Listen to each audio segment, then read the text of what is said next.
خاوتي خواتاتي اهلا وسهلا مرحبا بكم يا جماعة الخير. السلام عليكم وزول الفلاون. J'espère que tout le monde se porte bien, j'espère que vous allez bien. Le يا جماعة الخير, je vous ai ramené un document. Donc voilà, je vais essayer de vous le montrer. Ah, le document, c'est un tableau qui nous est parvenu de la part du ministère de l'Industrie. Voilà le tableau. Il recense, si vous voulez, si vous voulez, il recense, même si vous ne le voulez pas, pardonnez-moi. Le tableau là que je vous fais, il recense l'ensemble des concessionnaires automobiles algériens qui ont été agréés. Alors les chiffres récemment communiqués par les autorités algériennes, il y a deux ministères qui travaillent là-dessus, sur l'importation des véhicules neufs. Ça fait 4 ans qu'on parle. Jamais un pays n'a été aussi préoccupé ou l'a concentré ou l'a donné autant de temps à un processus qui est ordinaire dans tous les pays du monde. Importer un véhicule, ça n'a rien d'extraordinaire. C'est des démarches douanières, fiscales et sécuritaires ou classe. Mais en Algérie, c'est un gros dossier. Il y a eu plusieurs cahiers de charges. Il y a eu un premier cahier de charge Ninder en 2020. On va décharger le dernier cahier de charge, ya jmaat al-khair, 2021. 2020, pardonnez-moi, 2022. On va le lire un peu ensemble parce que je suis... parce que le tableau Hadel est complètement bizarre. Hadel, le tableau, donc, comme c'est la liste, les concessionnaires automobiles qui ont été agréés. Les derniers chiffres qui ont été communiqués par le gouvernement algérien parlent de 31 concessionnaires qui ont été agréés, qui ont reçu une autorisation ou un agrément. D'abord une autorisation préalable, ensuite un agrément définitif leur permettant d'exercer l'activité de concessionnaire de véhicules neufs. Les 31 ados, apparemment, il y a une douzaine qui ont été autorisés à importer des véhicules touristiques. Alors, avec le tableau qui a été élaboré entre le ministère de l'Industrie par le gouvernement algérien tout court, c'est encore une fois les deux ministères du Commerce et de l'Industrie qui ont été en charge de gérer ce dossier. Alors, ce qui est anormal, c'est la politique des quotas. Vous allez remarquer, il y a des quotas. En fait, le gouvernement a autorisé, a distribué des autorisations. Il y a un nombre de quotas précis sur les concessionnaires. Ils sont, attendez, 1, 2, 3, 4, 5, 6, 7, 8, 9, 10, 11, 12, 13, 14, 15, 16, 17, 18, 19, 20, 21, 22, 23, 24. Ce sont 24 concessionnaires dans ce tableau. Donc 24 concessionnaires qui ont été autorisés à importer 180 000 véhicules. 180 000 véhicules. 180 223 plus exactement. C'est des autorisations qui ont été, c'est les autorisations d'importation qui ont été débloquées pour l'année 2023. Normalement, ils sont censés pouvoir importer ces véhicules avant l'année 2023. Je sais pas, on est déjà le 2 décembre 2023. Est-ce qu'ils ont commencé à les importer? Mais les 180 000, mais je en tout cas, les autorisations d'importation à dos, quand il y a des quotas, tout le monde n'est pas traité sur le même pied d'égalité. Et c'est ça ce qui est bizarre. Il y a des concessionnaires, on leur a donné le droit d'importer 40 000 véhicules. D'autres, on leur a donné le droit d'importer 56 véhicules. Et pourtant, le décret exécutif numéro 22-338 du 17 novembre 2022 qui fixe définitivement les conditions et les modalités d'exercice de l'activité de concessionnaire de véhicules neufs, il n'est pas précisé qu'il doit y avoir des quotas. Le décret exécutif fait des conditions, le 17 novembre, fait des conditions qui déterminent qu'est-ce qu'il faut faire, quelles sont les conditions qu'il faut remplir pour devenir concessionnaire de véhicules neufs en Algérie. Il y a une dizaine d'articles, كاين exactement نحسبه لكم كاين article 4 فاش يخلص كاين 24 اكثر هاو كاين 35 articles كاين 35 articles. Tous ces articles يا جماعه s'appliquent sur l'ensemble des concessionnaires.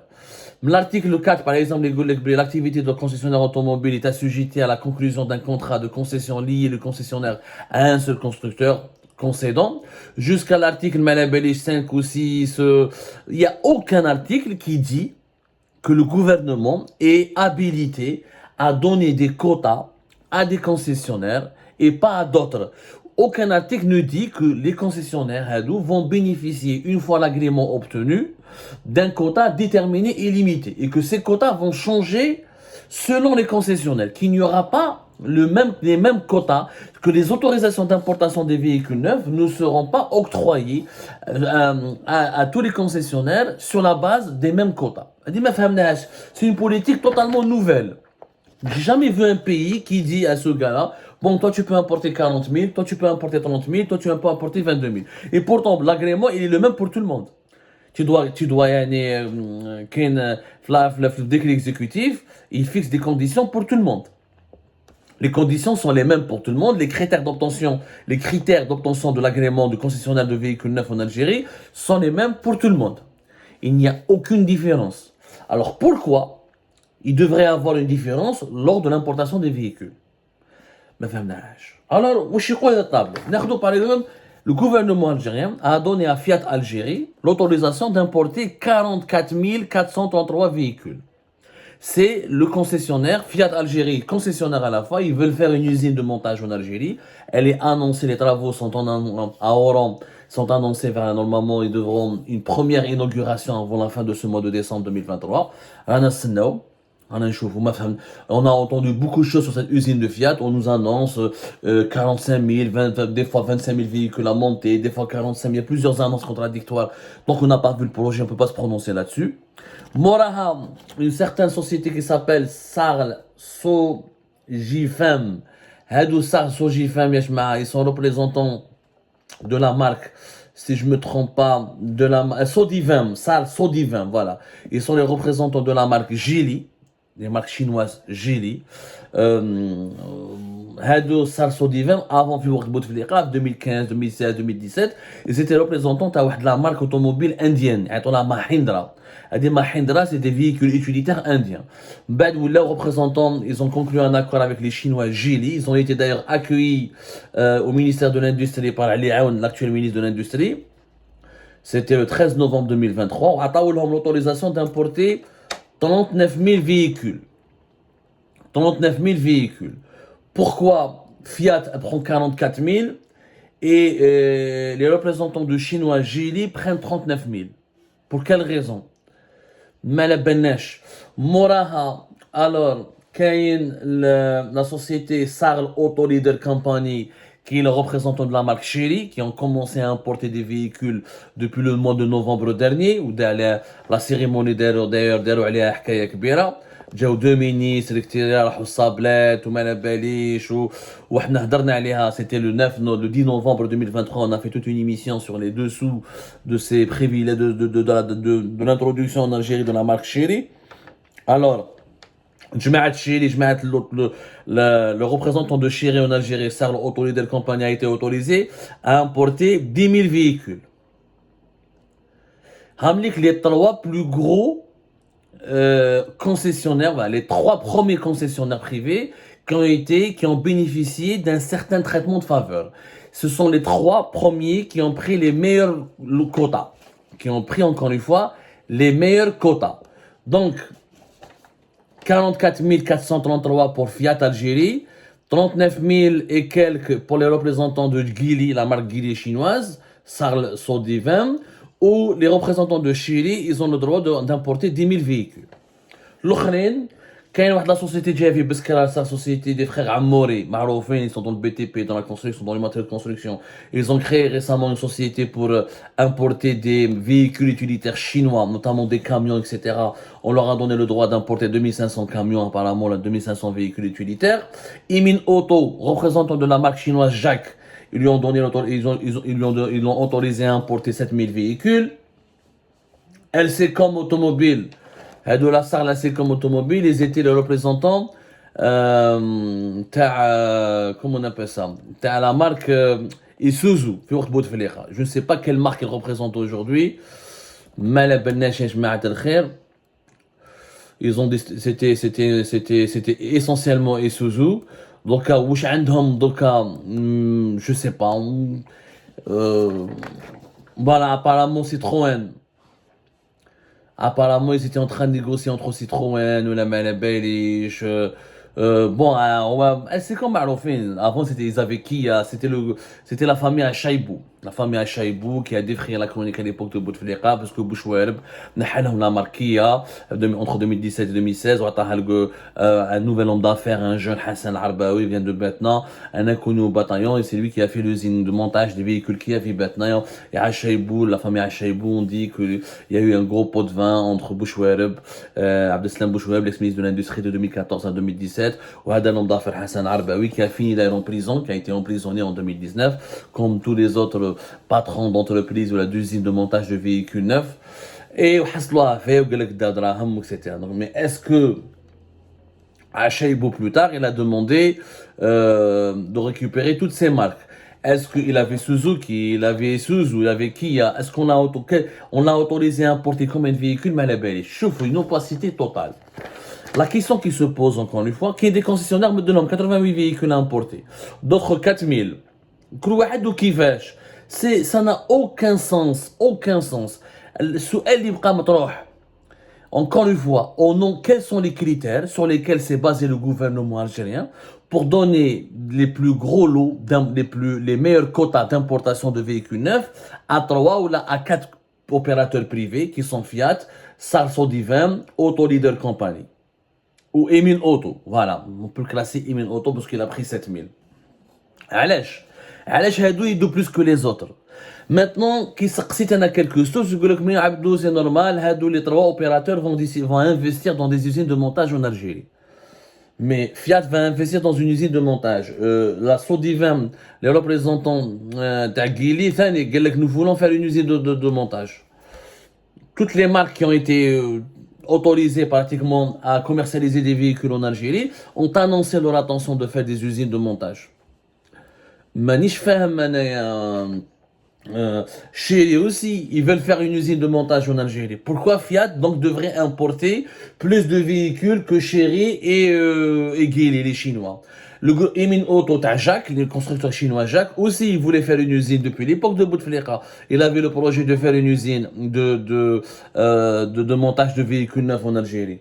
Donc, مانيش فاهم انا وعلاش هادو c'est comme Achaïbou Thanik avait l'objectif, avait l'ambition, la famille Achaïbou Thanik, qu'il voulait faire une usine de montage de véhicules avec Suzuki ou avec Kia. Donc pourquoi ils ont bénéficié d'un quota d'importation de véhicules neufs nettement plus inférieur à celui de Fiat, de Sodivan et de Auto Leader Company? Quels sont les critères en fait? فهمونا برك. يعني quand je vois un tableau, j'ai l'impression on s'entend bien avec Fiat, maintenant 44 000. On s'entend bien avec les Chinois, maintenant 30 000 ou 10 000. C'est pas comme ça qu'on gère un pays, ça c'est du favoritisme. C'est du favoritisme assumé, c'est du favoritisme flagrant. Et le favoritisme, il est interdit, c'est contre l'intérêt public.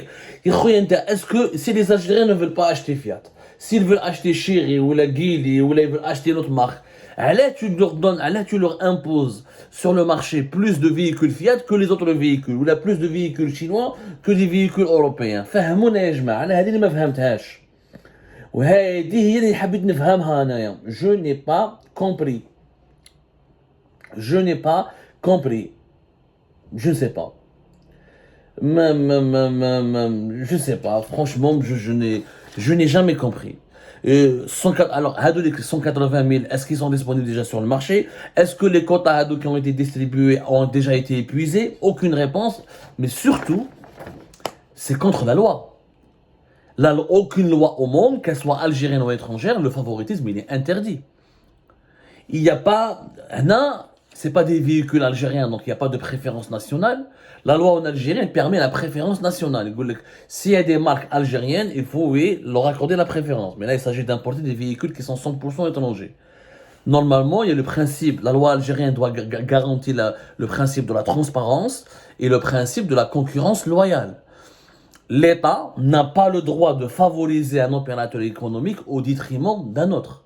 Quand il s'agit de commercialiser des produits, là, il ne s'agit pas de réaliser des chantiers, de créer des infrastructures. Là, on peut peut-être favoriser, il y a des cas de gré à gré, il y a des transferts de technologie, il y a des relations d'amitié avec les pays d'origine. Mais là, il s'agit d'acheter un produit à l'étranger, de le commercialiser en Algérie. La politique, les quotas, la politique de quotas a dit, c'est du favoritisme assumé, et on peut même dire qu'il y a des soupçons de corruption. Belek les Fiat, ou Jmaat Sodivin, ou Jmaat Autoleader Compagnie, peut-être ils ont de meilleurs rapports avec les dirigeants algériens, ou là ils ont fait des cadeaux à certains dirigeants algériens, c'est pour cette raison qu'ils ont obtenu de meilleurs quotas. Maintenant, s'il y a un critère implicite, le gouvernement algérien, celui qui est prêt à me faire l'usine de montage la plus ambitieuse et la plus importante, je lui donne le droit d'importer des véhicules. Dans ce cas-là, normalement, le décret le 17 novembre 2022 qui fixe les conditions et les modalités d'exercice de l'activité de concessionnaire de véhicules neufs, il fallait mettre un article qui dit que le gouvernement se réserve le droit d'accorder des quotas d'importation aux constructeurs mondiaux ou à leurs représentants qui s'engagent à réaliser des usines de montage ambitieuses. Et après, il faut définir ce projet ambitieux. En quoi le projet Fiat serait plus ambitieux que le projet de Chery, ou là que le projet de Geely, ou là que le projet de Jack, ou là que le projet d'un autre constructeur mondial qui s'intéresse au marché algérien. Quels sont les critères pour dire que le projet Fiat meleh? On a privilégié le projet Renault. Je sais que le projet Renault, il a capoté. Le taux d'intégration n'a pas dépassé 25% en 4-5 ans. Et voilà. Et Renault n'a jamais pu exporter depuis l'Algérie. Elle avait même du mal à satisfaire le marché algérien. Donc, ouais, les quotas. Et les quotas permettent à certains opérateurs d'avoir une main mise sur le marché. Il y a Fiat, Sodivin, Autoleader Compagnie, ou la Emin Auto et une autre pourraient vendre plus de véhicules, donc profiter plus du marché algérien. C'est déloyal. Donc la concurrence n'est pas garantie. Normalement, il n'y a pas de quota. Ou là, il y a un quota. Où là, il y a un quota équitable pour tout le monde. Car tout le monde peut ou doit importer pas plus de 5000 véhicules ou là, pas plus de 10 000 véhicules pour chacun. Il y aura le même nombre de véhicules pour toutes les marques et les Algériennes et les Algériens auront le loisir ou le choix de choisir leurs véhicules selon leurs préférences et leur pouvoir d'achat. Mais s'il y a plus de Fiat et de véhicules chinois que d'autres marques, là, le consommateur, les règles du marché sont complètement floutées et manipulées et on ne peut pas choisir ce qu'on veut. C'est tout simplement une gestion clientéliste et ce favoritisme soulève des soupçons de corruption. Et jusqu'à maintenant, je ne comprends pas comment aucun expert, comment aucun journaliste, aucun député, aucun sénateur n'a posé des questions au gouvernement. Pourquoi vous avez fait cette politique de quotas? Pourquoi?